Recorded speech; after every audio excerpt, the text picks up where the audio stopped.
పవన్ కళ్యాణ్ పై ఒకప్పుడు ఇష్టానుసారంగా మాట్లాడారు మాజీ ఎమ్మెల్యే దువ్వాడ శ్రీనివాస్.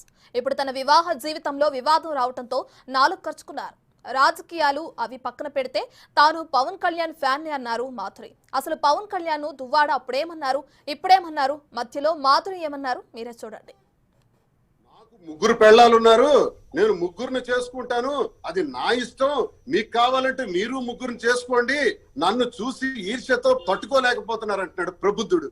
అవునండి, ముగ్గురిని నువ్వు చేసుకుంటే ఒక్కొక్క మగాడు కొన్ని వేల మందిని చేసుకోగలడు. కానీ పద్ధతి, సంస్కారం, హిందూ మతం, తెలుగు వాడిగా ఏకపత్ని వ్రతం మన మతం.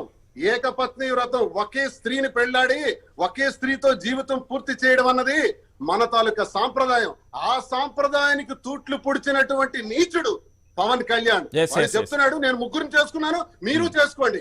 నేను తుపాకీ పట్టుకొని వెళ్ళాడు ఒకనాడు పవన్ కళ్యాణ్, ఒక ఆఫీస్ కు తుపాకీ పట్టుకొని వెళ్ళాడు. అందుకే అతడి తాలూకా అభిమానుల పేరు చెప్పుకొని సైకోగాళ్ళలాగా మారారు అందరూ. ఈ రోజు ముగ్గురిని పెళ్లి చేసుకోండి అని శాసిస్తాడా? ఇతనికి నాయకత్వ లక్షణాలు ఉన్నాయా? నేను యాక్చువల్ గా నేను కూడా నాకు పవన్ కళ్యాణ్ అంటే చిన్నప్పటి నుంచి నేను ఒక ఫ్యాన్. నా స్కూల్ డేస్ నుంచి నాకు పవన్ కళ్యాణ్ మూవీస్ అన్న, పవన్ కళ్యాణ్ నాకు చాలా ఇష్టం. నేను జనసేనలో కూడా చాలా మంది ఆఫర్ చేస్తారు. నేను ఒకసారి ఫోన్ లో కూడా పవన్ కళ్యాణ్ తో ఒకసారి ఇచ్చాపురం వచ్చి నేను ఫోన్ లో కూడా మాట్లాడాను.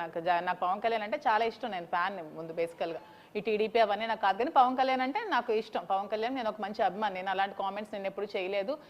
పవన్ కళ్యాణ్ గారి విషయంలో బాగా ఆలోచిస్తే ఆయనకే పరిస్థితులు ఎలా దారి తీసాయో మనకేం తెలుస్తుంది. ఇప్పుడు నా దగ్గరికి వచ్చింది కాబట్టి సమస్య నాకు అర్థమైంది. ఇప్పుడు సమస్య నా వరకు వస్తే నాకు అర్థమైంది కాబట్టి ఆయనకే పరిస్థితులు అలా దారి తీసినాయో మనం ఎలా చెప్పగలుగుతాం? చెప్పలేం. అంటే పవన్ కళ్యాణ్ రెండో వివాహం, మూడో వివాహానికి దారి తీసిన పరిస్థితులు ఏమై ఉండొచ్చో నాకు తెలియదు, కానీ ఏదో ఒకటి ఉండబట్టి ఆయన పనిచేశాడు అన్నది నాకున్న పరిస్థితిని బట్టి